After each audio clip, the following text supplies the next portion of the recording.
friends, Taylor Chu here, and I'm here to teach you how to make summer last all into fall with an amazing pumpkin carving, but instead we're using a watermelon.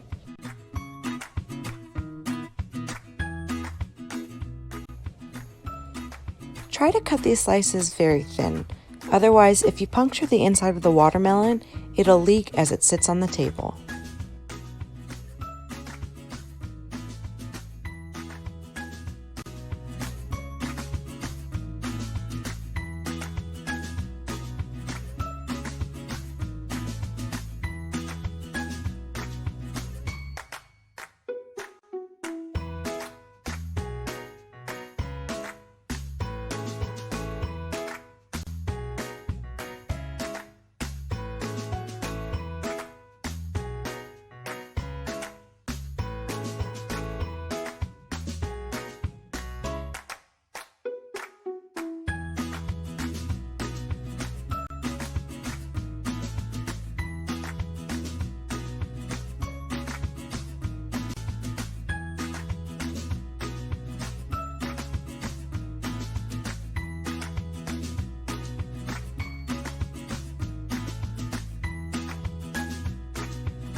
You could also use a tiny drill bit to ensure that the holes are deep enough for the toothpicks to enter.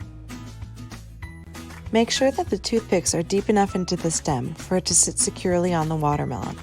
You could also hot glue the stem to the watermelon, but if your watermelon is wet, it won't stick. So you see, you can celebrate 2 seasons at once. Thanks for checking out my watermelon jack-o'-lantern tutorial. My name is Taylor Chu. Be sure to check out my other baking and crafting videos. Until then, I'll see you next time.